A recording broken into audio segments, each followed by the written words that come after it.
Oscar fever. Hope you got it too. Please welcome the wickedly talented one and only Adele Dazeem. Oh, miss some Barbara, and now it's all you got it too.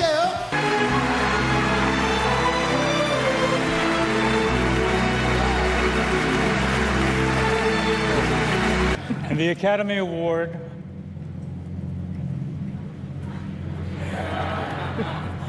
for Best Picture. You're impossible. La La Land.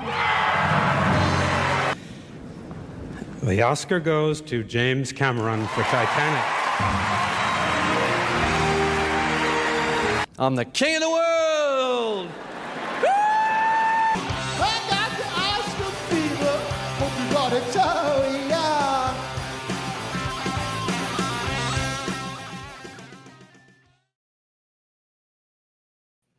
Hello, everyone. Welcome. It is Oscar season. The Oscars are on Sunday. So I got a group of people that I know are very knowledgeable, maybe even call them Oscar experts for sure, to have a panel discussion about the upcoming show on Sunday.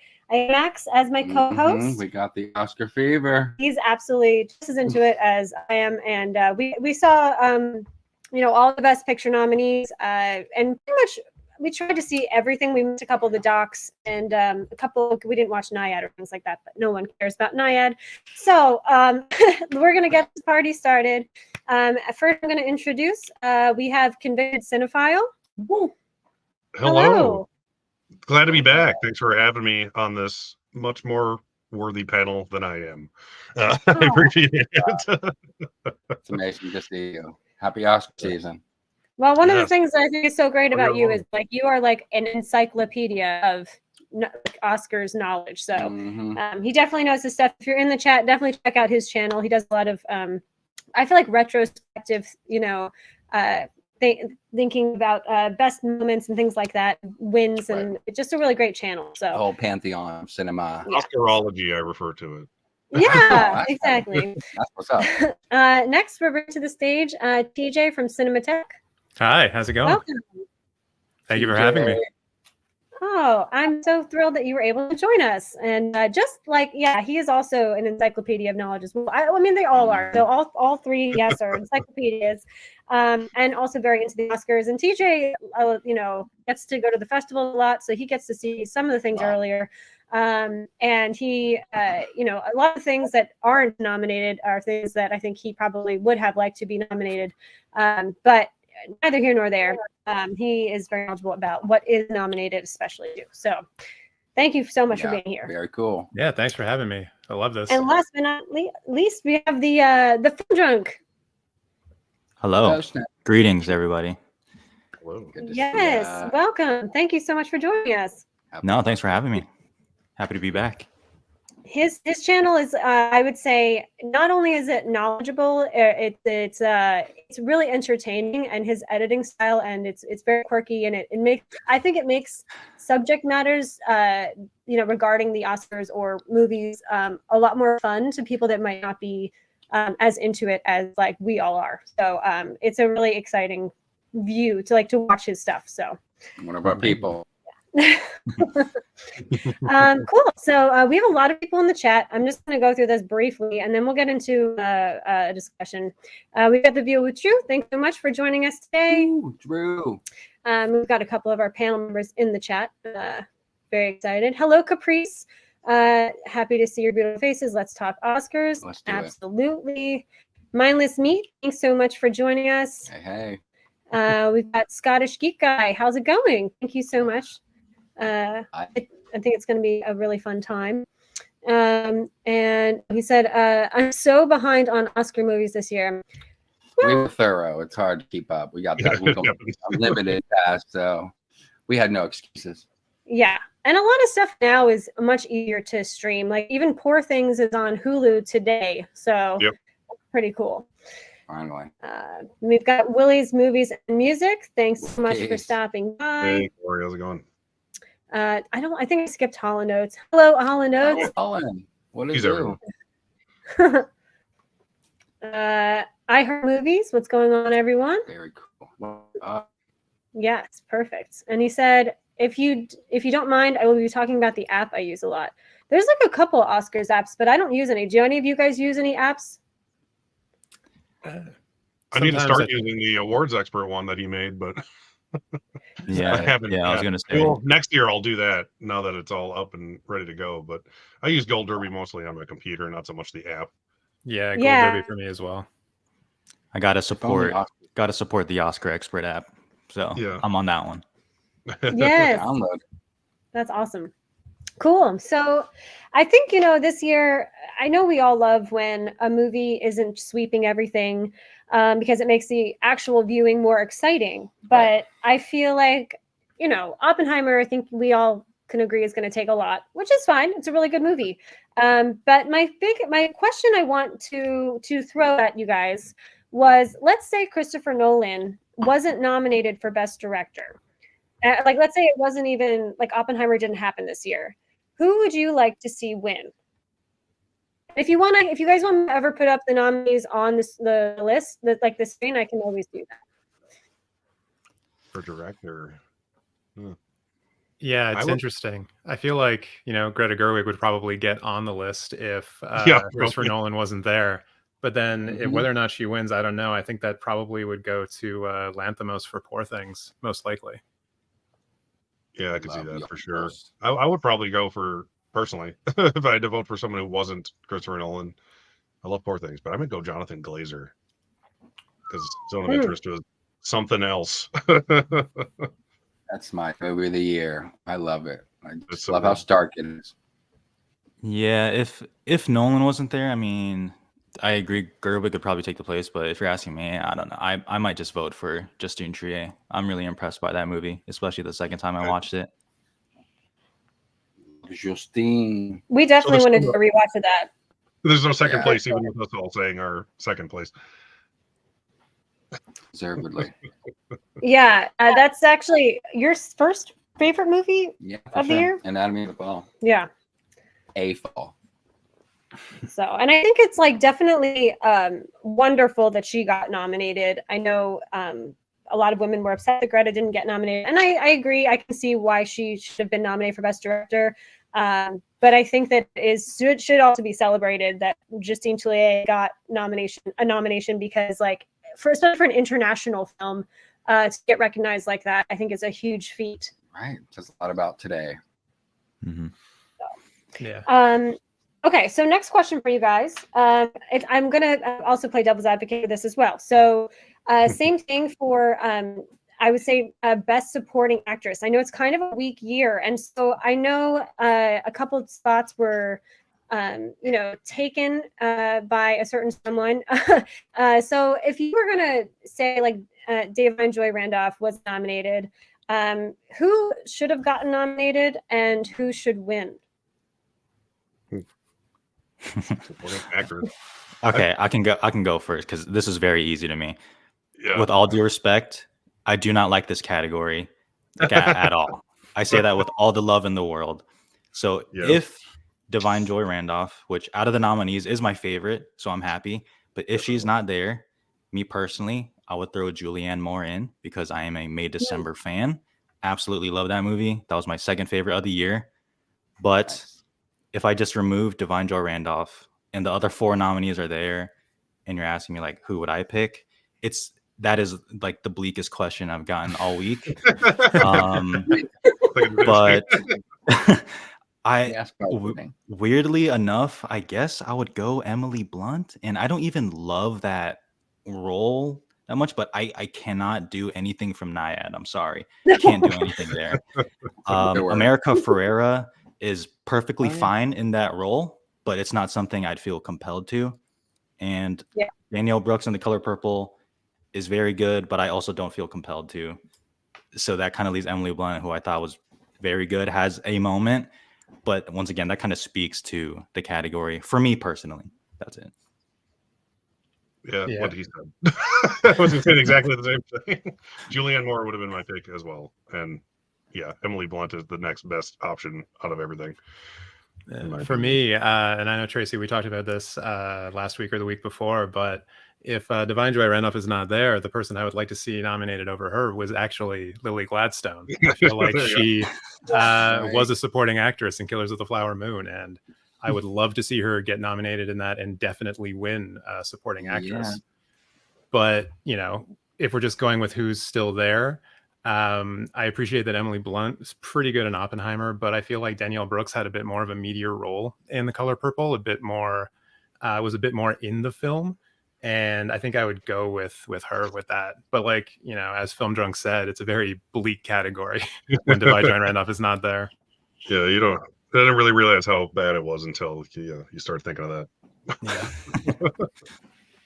Yeah. Yikes. I should ask your opinion too. Do you have anything like? Would you choose any of those instead? Yeah. Let's see. I would probably. I mean, I'd like to see just Gladstone win in her own. If she was category. supportive, Yeah, that just fits so well. It would. Yeah, I think she would have probably been. She would have probably been stealing the show. It's boring. She would have walked away with it. It wouldn't have been a question. Yeah. They would have been the only two who could have won, as opposed to the only one who could have won. Yeah, alternate universe. Yes. Cool. So now that we talked a little bit about actor, director, I find one of the categories I find the most interesting because I think this year, you know, we had a lot of bad superhero movies with bad CGI, but then we had a lot that were nominated, you know, in this for production design. You know, Barbie, Killers of the Flower Moon, Napoleon, Oppenheimer, Poor Things. Are there any films that you think could have also been nominated this year for production design? I personally think that for myself, I would have liked to see a nomination for Asteroid City. I just really loved what they did with that.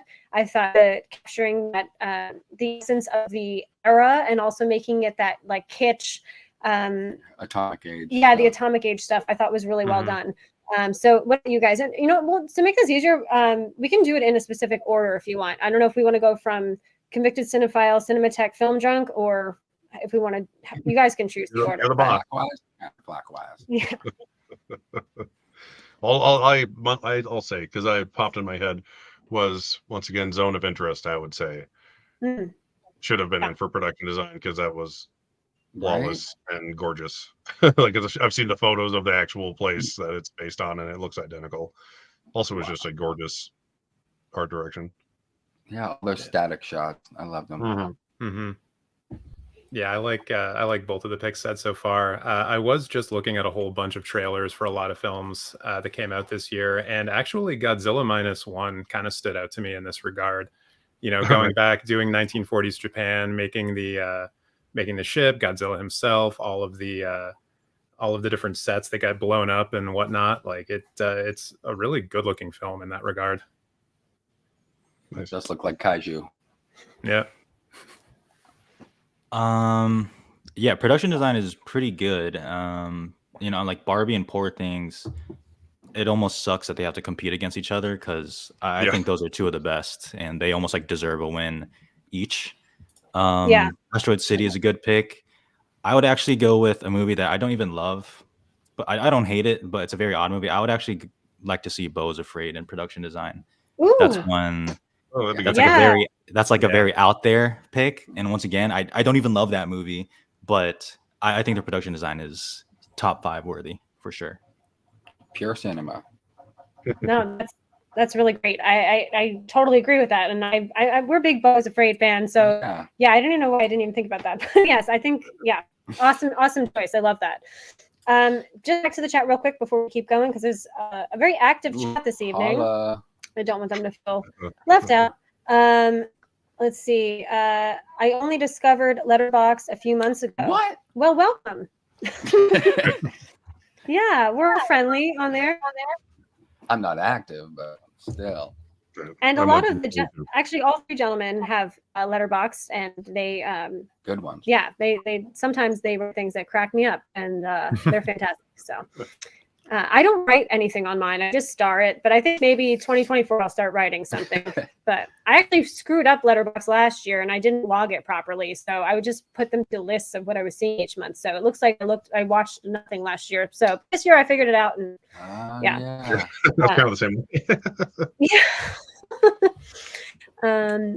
Cool. Lanthimos would most likely win. I guess that's if he's saying Director, if Oppenheimer. No complaints here. Team Yorgos here. Randolph. Well, yeah, she's nominated, so. And she's gonna win. Mm-hmm. Secret fifth option, Claire Foy in All of Us Strangers. Did the three of you see that film? Because I didn't get a chance to. I haven't yet. I've seen it. Yeah, she's good. She's good. Yeah. Didn't she just win the BAFTA? No.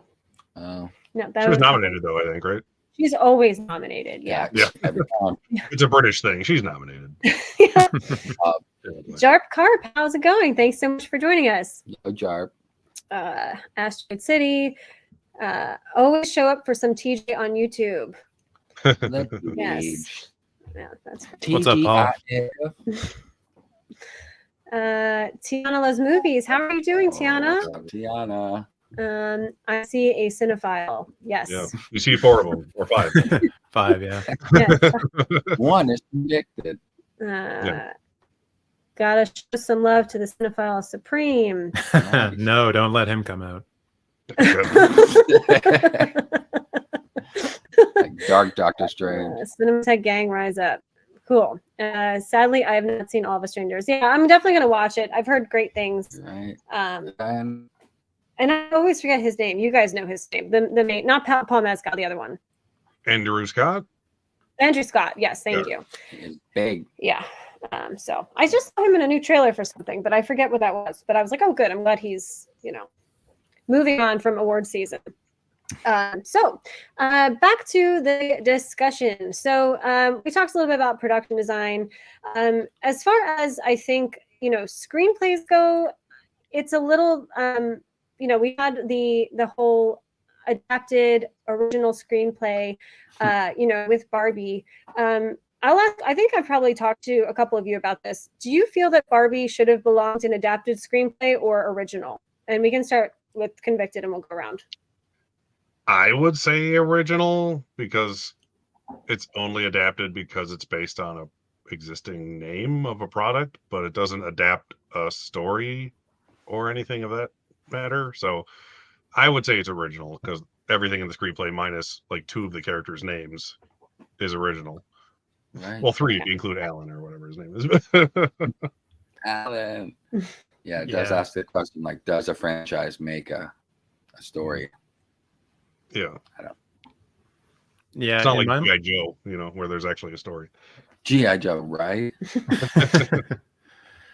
Yeah, in my mind, I think it can just kind of slot easily into both of them. Like best original screenplay, you can kind of understand it because it's not adapting like a specific Barbie story, of which there are actually many between like video games and kids' books and like all that kind of stuff.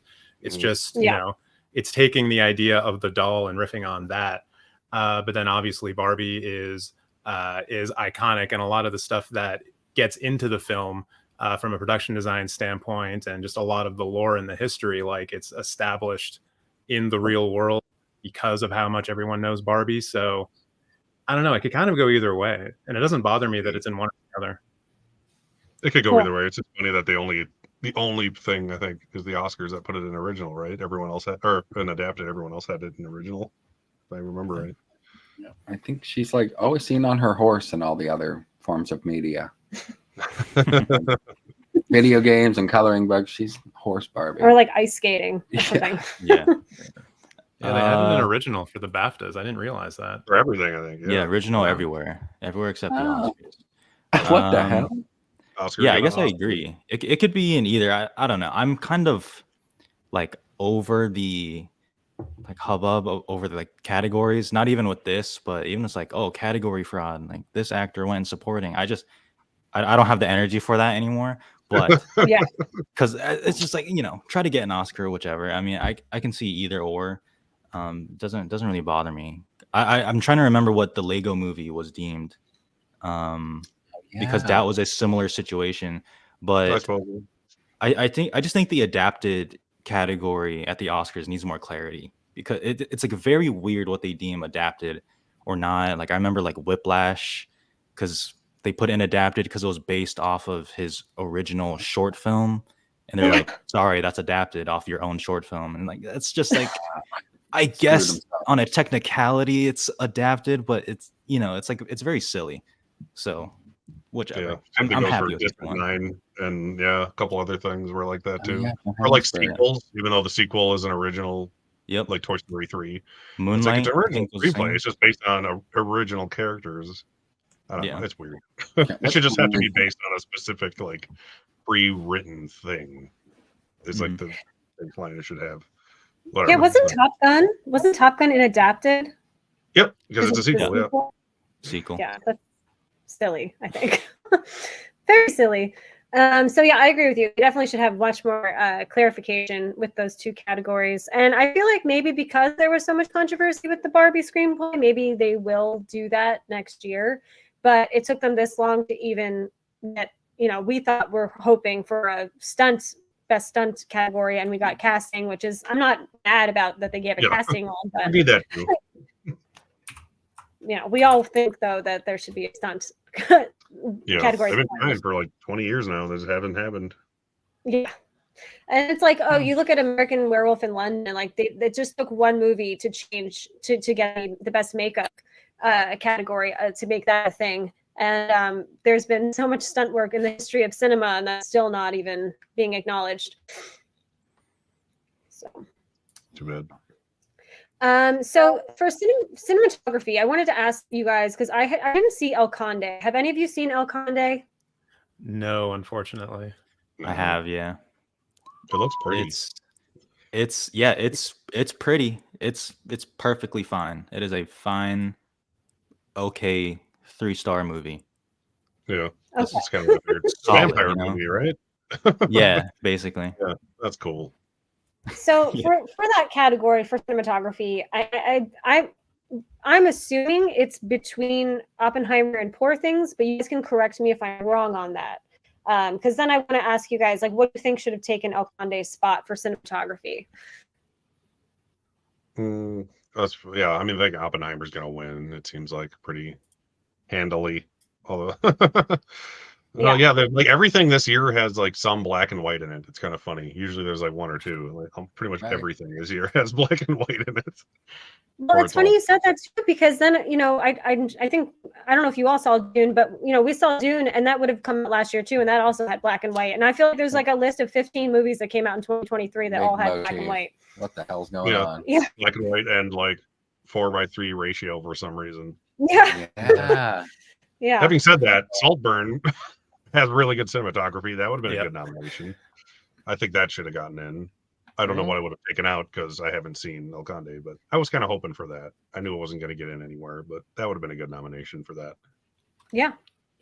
Yeah, I think Oppenheimer is the odds-on favorite here. And in terms of like something else that could have gotten in here, I also agree that Saltburn would have been a great pick.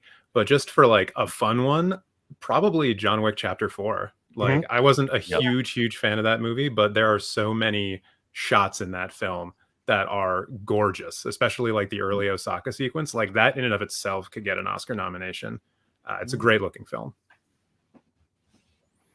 Yeah, like I was exactly going to say John Wick. In my opinion, it is the best looking movie. Like I would give it the win, is how much I love that cinematography in John Wick.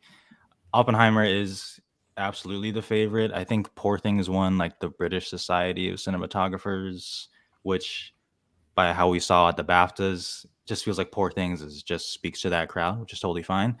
Right. But yeah, if it wasn't John Wick, I don't know if any of you have seen The Taste of Things yet. No. I saw the trailer. It looks great.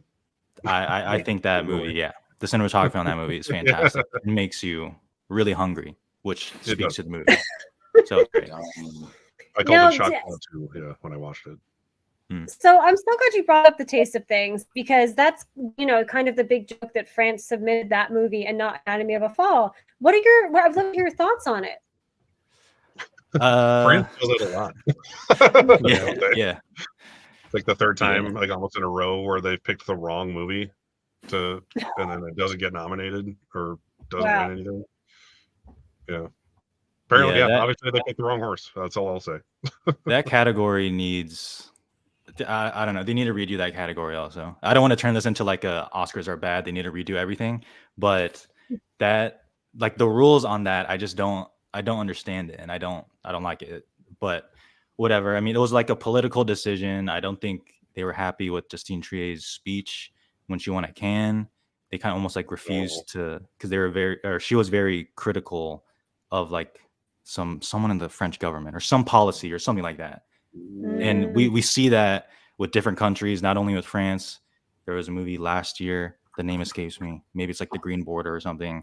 It's like I forget what country, but the filmmaker is very vocal about that things, and of course they won't pick it, even though that's like the best option. So a lot of politics with this category, but yeah, unfortunately the Taste of Things got the short end of the stick because people are like, why would you do that to Anatomy of a Fall? You have it right there. The Taste of Things is really good, in my opinion. It would have absolutely been worthy of a nomination, but it's one of those deals where you still did pick the wrong film at the end of the day. Unfortunately. At least that's good to hear that it was still like a valid submission. Like they weren't just totally off when they chose some movie to submit. Right. Yeah. So that's good to hear. I'm glad we had someone on the panel that saw that, because I've been curious. I think it's really easy to watch now too. I feel like it's streaming somewhere. Okay. Yeah, just based on the trailer, it looks like a very like late '90s Weinstein movie. That's why I was like, all I could think of the whole time was it looks like Chocolat all over again, just with different food. Chocolat. But the trailer made me hungry. I saw it in front of Poor Things. Yeah. What the hell? So speaking of international feature, the three of you, I love the fact that you guys watch a lot of international cinema. I think it's incredibly important, and I think we are in the era where people are definitely way more open to watching films with subtitles, thanks to a lot of different factors. But I want to know, so we've got the Teachers Lounge, Io Capitano, Perfect Days, Society of the Snow, and The Zone of Interest. Were there any films that you think maybe should have made that list? We don't have to take anything out. That's totally fine. But maybe something that would have been considered an international submission that you absolutely were like, oh, this movie was killer this year. I'll have to take a pass on this one. I suck at watching international films unless like they're recommended to me. That's good. All right. Well, let's just like take what we've got there already, and I'll just like expand it to 10 and just say the next 5 nominees. I think that Monster for Korea should go in there. I think Fallen Leaves for Finland, Inside the Yellow Cocoon Shell for Vietnam, Sweet Dreams for Indonesia, I think, and The Mother of All Lies, which is a documentary. I forget which country it's from, but that's like one of those beautiful, beautiful documentaries that really plays with the form and like doesn't just have people sitting in front of a camera telling their story. Add those 5 in, and it's like an incredibly good category in my mind. Wow. Really international. Yeah. I mean, it kind of speaks to like the rules of the Academy, where it's you have to designate one film per country, and then that's it. Like if they had to redo it, like would Japan, which I know they got Perfect Days, but would they have chosen Godzilla -1 instead? Like they probably didn't know it was going to be that big of a hit, that well received. If they were just allowed to, like who knows? Because that got a visual effects. So that's one. But I love Monster. That's one of my favorite movies. I would shout out The Peasants, which is from Poland. They were nominated for. They're the same team behind it. Was nominated in Best Animated Feature for Loving Vincent, where they they'll like film the movie and then basically like paint every frame over it, and they're basically just did the same thing with The Peasants. But it's a pretty like beautiful movie. Like especially in the credits, they'll kind of show how they did it. It is pretty mind blowing, and the score is also amazing. So I would shout out that one. Wow. Sounds like rotoscoping. Yeah, basically, yeah. Jeez. Except that's more really work, cool. yeah. Yeah. And you told me actually recently that any Godzilla movie from Japan, none of them had ever gotten nominated or recognized for visual effects. It was the very first time. Yep. In the First history. Godzilla movie That's ever. really Yeah. amazing. Yeah, that's awesome. Phenomenal. Yeah, it's He should win. It's his 70th birthday. He should win. Gotta give it to him. Yeah, no, that's true. Cool. Let me just Cool. yeah, cool. Let me just hop into the chat real quick and see everyone is, definitely Banging. yes. I always forget where I left off, especially when streams are this active. I'm going to bring this up real quick because this is true. Cinematheque does his own awards. Is voting still available, or is that's over now? I think, right? Voting for that is closed, but the actual awards I'm going to do at 2 p.m. Eastern Standard Time on Saturday on my Twitch channel. So come hang out. It'll be fun. I'm going to wear a suit, maybe. Yeah, I watched it last year, and I watched. He did a video on the nominees, and he essentially lets anyone that follows him and watches his channel on Twitch and YouTube vote and nominates other pretty much whatever they want, and then he narrows it down, and that is where you didn't Lily Gladstone get into both, or you chose to put her in supporting. So she earned enough points to be nominated in both lead performance and supporting performance, but she got the most points for supporting, so I just only put her in supporting. Yeah. Says a lot, I think. That's how the Oscars does it. If that happens nowadays, I think still. How they tally it up. Let's see here. What do we got? Yeah, we've got Luke Ponto. What's up, cool people? About to see Kung Fu Panda 4. Have fun on the stream. Had time to stop by and show my support. You the man. Doing the work for the rest of us. Yes. We've got Godzilla was snubbed so hard. I guess the past Godzillas and for the Japan, but as you said, they didn't know. Sorry, but it looks like the creator will win visual effects. It's tough. One or the other, probably. Creator, it's like you want to praise them for what they did on that budget compared to everything else. But I do love the Godzilla -1 effects because that was a really small budget. That was like what, $10 million, 12. So yeah, the same argument is for both. That's why it's like you can't really pick one for the other. So we have to talk about I think probably the most disappointing nomination out of everything. Williams. Yes. So for original score, we have American Fiction, Indiana Jones, and The Dial of Destiny, Killers of the Flower Moon, Oppenheimer, and Poor Things. I was in shock when that happened. I'm sure everyone was too. Yeah. And it's not even like, that guy has won, I'm sure, many times. Does anyone know the number of how many times he's won? 5. He's won 5. He's been nominated like 54 times or some ridiculous amount. Right. So, what are we doing here? Come on. So, in that vein, we are going to play the game again of who would you have wanted to get that spot? And we will start with Convicted Cinephile. I'll say what everyone else is going to say and just say Daniel Pemberton for Spider-Man. Yeah. Yeah, that was ridiculous. I love John Williams. Like, he's arguably the greatest composer of all time, but I still said, fuck you, John Williams, during my reaction, like most of us did. This year, F you. Yeah. Every Star Wars sequel. Yeah, come on. So yeah, this one's a weird category for me because in a lot of cases I really don't care about score that much, especially when it's traditionally orchestrated, which is a lot of the scores. Which is why out of the 5 that are nominated, I think Killers of the Flower Moon is actually my favorite. But I still think Oppenheimer is going to win. In terms of something that I would add, I honestly don't know. I'm just looking at like a list of films, and I'll randomly pick How to Have Sex. Sure, that one. A lot of nice synths in that, probably. Yeah. Score has hurt me a lot in the past few years. I think on Twitter, I don't want to claim anything or designate myself, but I am one of the leaders of the Babylon Hive. Absolutely. Oh, yeah. And I did have a bit of a mental breakdown when that did not win score that year. I had a similar reaction where I saw American Fiction and Indiana Jones back to back, and I knew Spider-Verse was out. So that, yeah, it hurts. It hurts a lot. John Williams is the GOAT. He's the GOAT, but we don't need this one. We don't need this one. I would absolutely do Spider-Verse. If not that, give me Past Lives. Give me The Zone of Interest. I will take either of those. Like this, The Peasants, as I mentioned a few minutes ago, like we could have made this so much better. But it's whatever. John Williams, name check. Yeah, I think Poor Things. Things quirky. Yeah, no, I was happy to see the Poor Things score nominated. It kind of, that's a weird movie to like set the tone with the music, and I thought the Poor Things score did that really well. Made me feel uneasy, and I liked it. Yeah, yeah. And I'm glad you brought up the score for Past Lives, because I think that's a really delicate situation for setting the tone. Really good.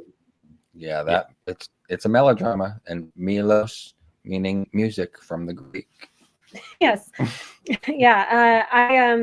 I feel like I keep hearing too, like The Boy and the Heron should have gotten a nomination for score. Yeah, that was the other one they missed. That's right. Yeah, that's good. Oh, we got to see that.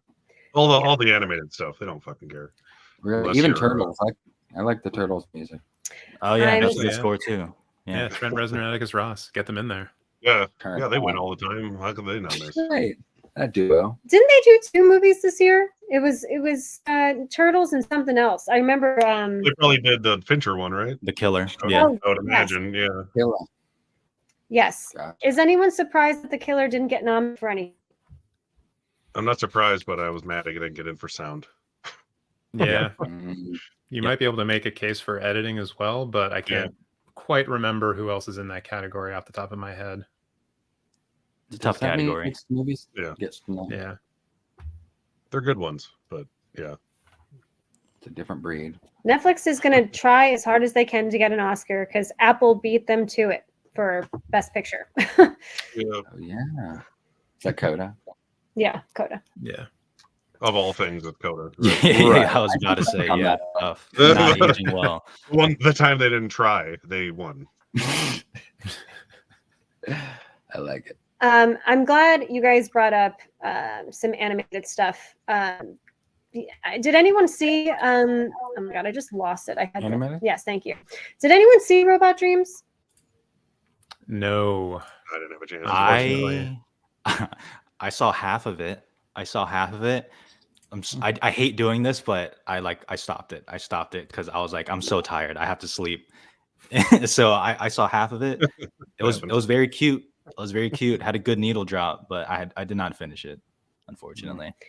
Do you think it deserves, from what you've seen, a spot in the top 5? I don't have a problem with it. I will say I'm surprised at how much love it's going, because I don't mean this as an insult, but it does feel very stretched out. Like I forget the runtime exactly, but it was much longer than I thought it would be. It almost felt like if this was a short, I'd be like bawling, like my eyes out or something. But it did feel it was dragging a little bit, but I'm not mad at it. I would go for other things, but it's still a good nomination, and you support all the small stuff anyway. So the fact that it even got in is impressive. Right. Cool. Out of all of the animated features, so Boy and the Heron, Elemental, Nimona, Spider-Man Across the Spider-Verse, Robot Dream, I think we all know Spider-Man Across the Spider-Verse is going to win. Would you have chosen another film to take one of those spots? Or, did you prefer The Boy and the Heron more? What's your overall vibe on animation this year? We can start with Convicted Cinephile. I haven't seen enough of them to have a great opinion, but Spider-Man probably, just based on how its style and everything, it just should win. The only thing it really has going against it is the fact that it's a part 1 of 2 of a sequel. And Boy and the Heron is gorgeous. Miyazaki films are beautiful. I can never really get into them, to be honest. But I love the animation style. I appreciate it. And unlike, because he wanted BAFTA, yeah, and he won all the foreign things, BAFTA and Golden Globes, all the international things. He's already won at the Oscars, so it's not like they owe him anything, and he has an honorary Oscar. So if that wasn't the case, I would say they'd probably give it to Boy and the Heron just because of that. But I think just the broader Academy will just vote for Spider-Man because it's a damn good movie, and it's like the future of animation, and isn't that the whole point of the category in the first place? So, and as a superhero geek, if you can't tell looking around my weird room, even more so in that direction, I would just pick that personally. So Yeah. I mean, the only animated film I can think of that I've seen that I think might work in this category would be the Teenage Mutant Ninja Turtles movie. Yeah. I did really enjoy that, but I don't know what I would swap out. I haven't seen Elemental, Nimona, or Robot Dreams yet. So I don't know Yeah. if it takes any of those places. I'm not totally convinced that this is like a slam dunk for Across the Spider-Verse, though, and kind of to the point that Convicted Cinephile just made. You know, it's The Boy and the Heron has won the Golden Globe. It did win the BAFTA. Spider-Man, I think, has really only taken the Annies. Like, it stormed through the Annie Awards, but Yeah. it didn't win Great choice, much yeah. else. So, like, I agree. I think that Across the Spider-Verse is probably going to win, but I don't think this is like a 100% for sure, like, bet your house on this nomination, you know, or this win. Yeah. It's like a 70-30 maybe. Yeah, Spider-Verse swept the Annies. It won Critics' Choice, which whatever Critics' Choice, but it also won PGA. So Yeah. that's something where, and like you said, everyone can vote on animated. And as beautiful as Boy and the Heron is, and there is that feeling of like, this is Miyazaki. He's like, might be the greatest animated director like ever. They say that this isn't his last one, which hurts the narrative. And when everyone's voting for it, there are some people that are very confused with The Boy and the Heron, where they don't get it, they don't connect to it. And that's fine. I'd go with Spider-Verse personally. In terms of what I'd replace, I seem to be the only person on the planet who really liked Chicken Run, Dawn of the Nugget.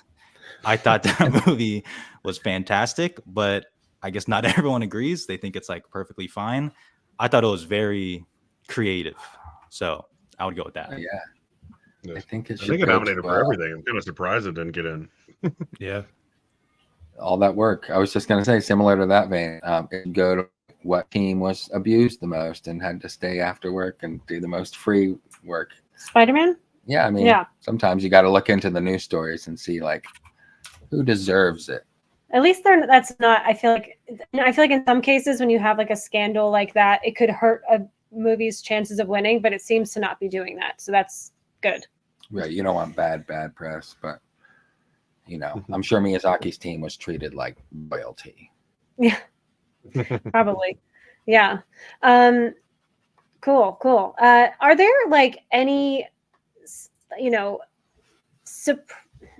any surprises that you would like personally throughout the night? I think it would just be like great to have one or two, maybe, I just feel like last year and this year, everything was so rigid and it was kind of like, okay. So like, but I'm not saying like you potentially think that this could be a surprise, but like, what would be a nice surprise to make you be like, oh yeah, like that's a good deserved, you didn't see it coming, but you're really happy about it. Yeah. I mean, at this point, Paul Giamatti winning Best Actor would be one of mine because I love Paul Giamatti, but I have zero problems with Cillian Murphy winning. He's also amazing, and they've both been in the game for decades and decades, so they both deserve it. But my one that like almost could happen, but just the Oscar voters, I don't think it will, is Zone of Interest winning in sound. That would be an awesome win, but I doubt it would happen with Oppenheimer taking editing because that whole thing that always happens. But that would be a good win. Like if that one, that'd be one I would be very happy to be wrong. It would be Zone of Interest in Best Sound. It would be ironic if Oppenheimer won for Best Sound Design when Tenet's sound design was horrendous. The redemption story. Yes. Yeah. What have we learned? Turn up your volume of your dialogue. So what I would love to see, I would love to see Diane Warren beat Billie Eilish, and then we can end this silly game that we've been playing for the last like 15 years, where Diane Warren gets nominated every year. But that's obviously not going to happen. So honestly, I think if Poor Things were to upset Oppenheimer in Best Cinematography, like I think that would be deserved. Although it would definitely be like an Oscar pool killer, I think, for a lot of people, because that's I think one of the ones that we all consider to be kind of in the bag. But I think that would be a deserved win. I won't be mad about it, or makeup for that matter, for Poor Things. Yeah, I agree with cinematography. I mean, trying to guess which category is a surprise is so tough. I mean, obviously, personally, adapted screenplay just doesn't feel right to me. Like it's just I really like American Fiction, but I just feel like it's weird how it's seemingly everyone is in agreement, where it's like, okay, American Fiction is going to win. It's never, you know, competed against Barbie, because as we mentioned, Barbie has been an original everywhere else. Mhm. If Oppenheimer is this dominant film that we all expect, and it is an incredibly heavy dialogue movie, I mean, everyone's just saying like no thanks, like it's just not going to happen. I mean, it's and then it looks to like which movie is stronger overall. So I don't know. I want some surprise in one of the like above the line categories. That'd be nice to see. For sure. I think that would be really nice to see too. And I think I'm with convicted cinephile with Paul Giamatti. Like we both are. Yeah, Giamatti heads. We're definitely not going to be upset at all if Cillian Murphy wins. Like we love him. We loved him in Oppenheimer. But I just think there's like a little bit of magic that Paul Giamatti brought to The Holdovers that not a lot of actors could have done. And I think that, you know, we still can't get over that he wasn't nominated for Sideways. And I know like you're not supposed to vote based off of that, but like, but you know, Brendan Fraser could win an Oscar. I mean, he was great in The Whale, but like, you know, if you're allowing a certain, you know, nostalgia, you know, to play a part, that would be it with Sideways for Paul Giamatti. But again, his performance in The Holdovers, we think was just written for him. So yeah, kind of fits that way. Yeah, whenever you, I know I have just one question at the end. So no, go ask. It's not really controversial, but like, do you think the future of the Oscars might be putting males and females into the same category, like I think the BAFTAs have done? Is it fair? Is it cool? Is that the future? Is that whack?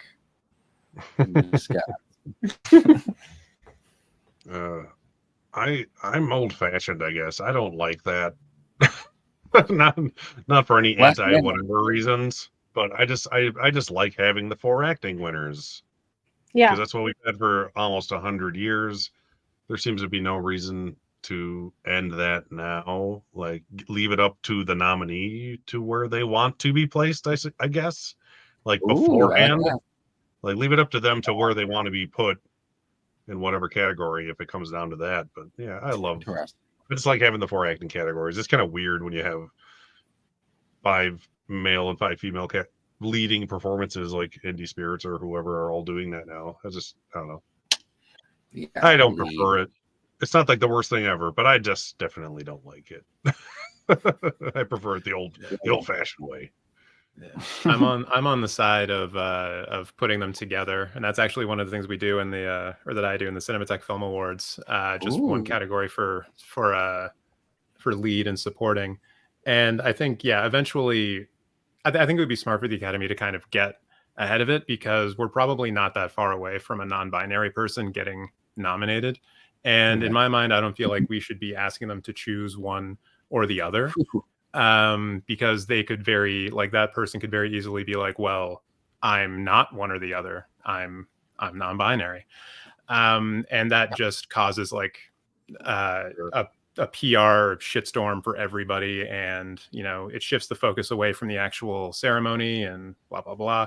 So yeah, I would like to see them combined at some point. I think and then, you know, the question after that is, you know, do you have 10 nominees per category, or do you still keep 5 nominees, or how do you balance it that way? And, you know, what do you do if you do combine both categories, and then, you know, down the line, it's like, hey, this year there's, you know, 8 women and 2 men, or there's like 10 men and no women. And how do we, you know, do we take any steps to like try to balance this so it's more equitable? And like, well, what's the point then if, you know, of doing that, of combining if we do that? So like, I think it's a good idea, but I think it's still something that needs to be thought about before it's implemented.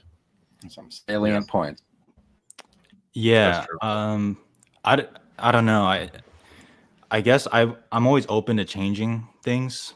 I guess just for me, I don't love the sound of combining it. I feel like there has to be some other option, some other middle ground that no one's thinking of, just because, you know, you mentioned if there's like a non-binary actor who doesn't want to be placed, that's a PR nightmare, like for sure.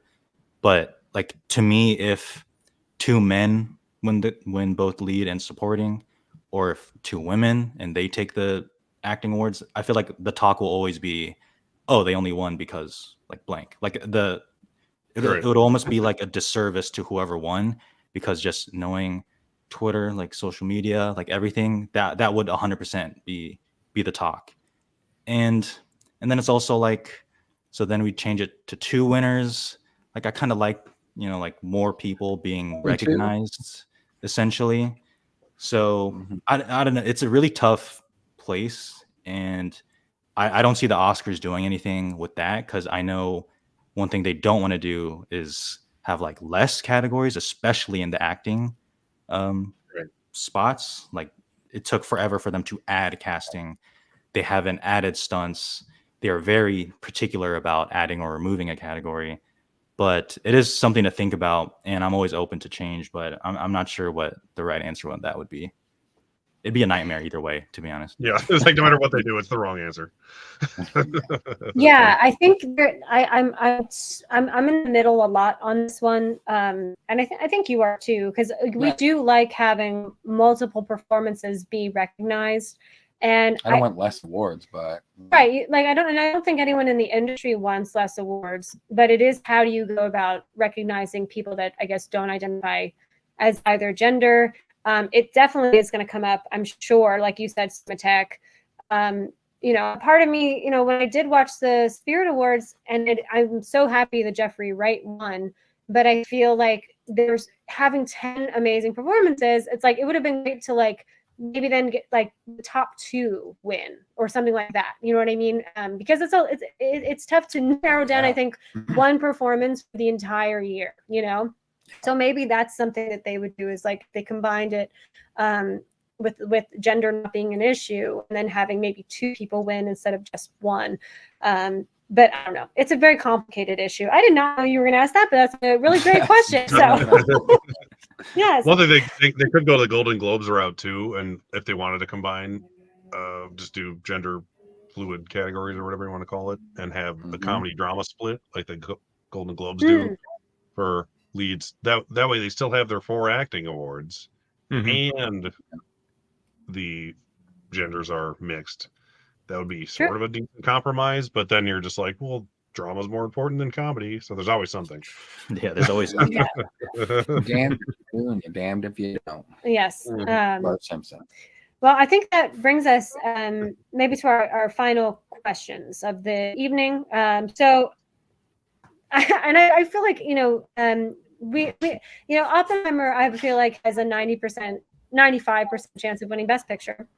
I'd love to know from the 3 of you, who do you think will win and who do you think should win? Like, if it was just your gut of like who you like, what movie really you were like, if there was no conversation about it or anything like that, the movie that you loved out of the nominees, what would you want to win Best Picture?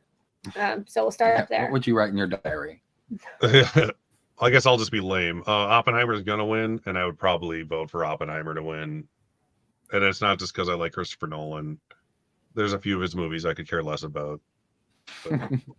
It's the perfect example of what he does in film, is that what this movie is. So it's his win at the right time for the right movie. All those wonderful reasons. So I would vote for that. It is my favorite one I've seen I've seen all the Best Picture nominees, but I've only seen them all once. I haven't had a chance to rewatch all of them. But as of right now, that's what I would say. Cool. Yeah, I think Oppenheimer's going to win pretty hard in this category.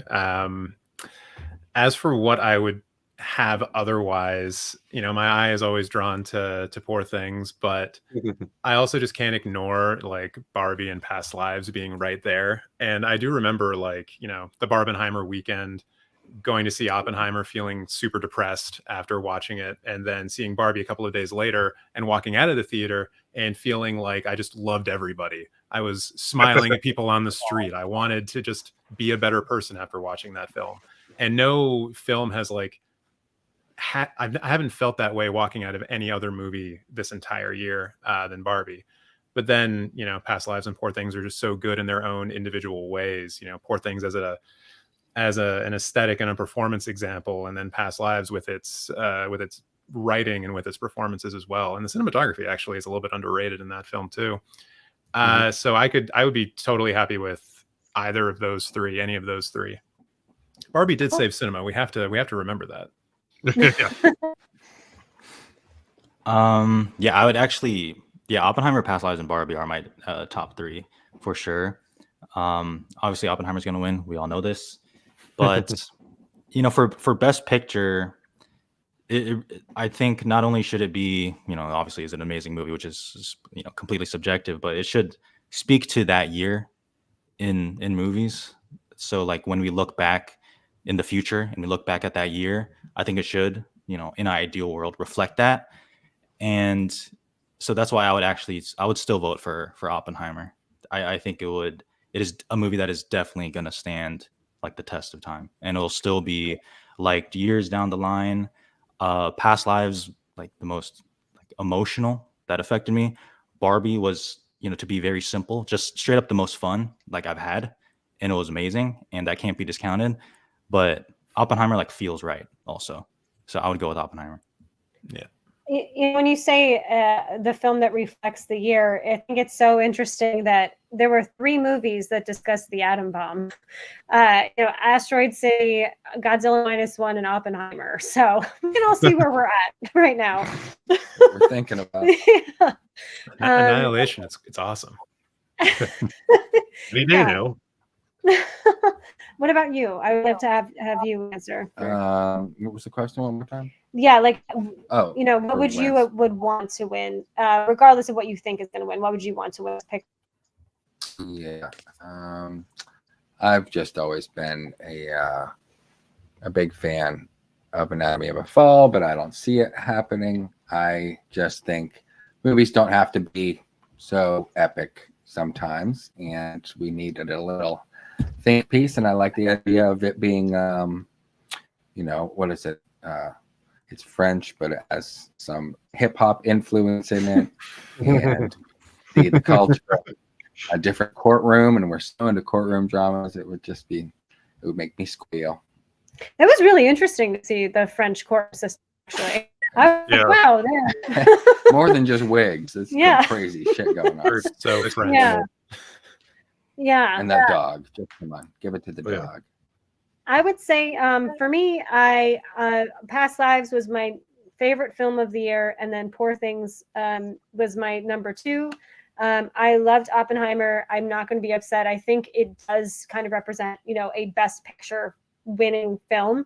So, I would be happy with that as well. But if I had to choose like 2 others, it would definitely be Past Lives. And I know it's a small film, but Annie Hall beat Star Wars, so it can happen sometimes. True. But anyway, I'm going to hit up the chat real quick, and then I'm going to have you guys let us all know what you're doing on your channels, maybe what you're doing for your plans on Sunday. Del, thank you so much for joining us. I know you just popped in. I'm sure if Del wants to hear the rest of the conversation, he can watch the replay. He's very into this stuff too. Tim, how are you doing, Tim? What up? I love Fincher's idea of giving awards to films that came out 10 years ago. If it sticks around in our memories for that long, it's the best film. Oh, I love that. Wow. Yeah. What a concept. That's a really good idea. There's nothing called the 2020 awards. I don't know if they still do it anymore, but they do it 20 years into the past, and they're always really interesting to look at. You can see them on IMDb. Hell yeah. Yeah.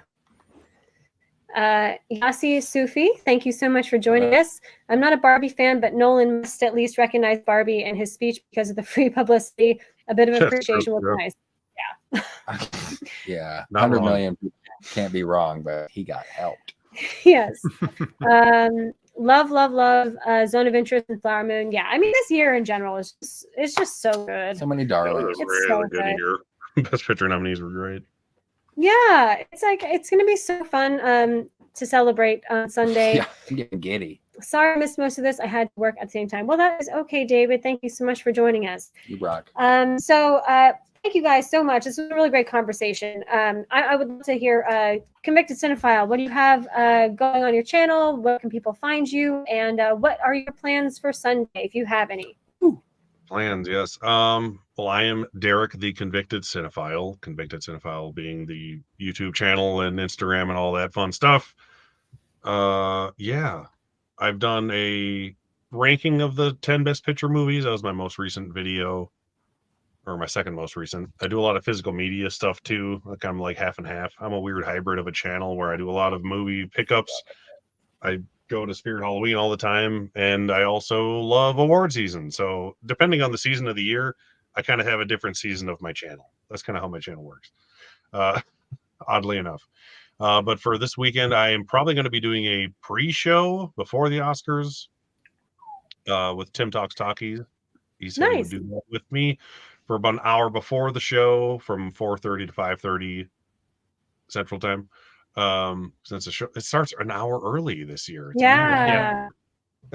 And then seeing how I feel, I'll more than likely do a post-Oscar stream talking about the winners. I won't do a every time I'm wrong, I'll eat something gross contest like I did last year throughout the show, which was fun, but I barely got to watch the Oscars, and that kind of made me mad. So this year I'm going to do it before and after as opposed to it during the show. So that's what I have coming up.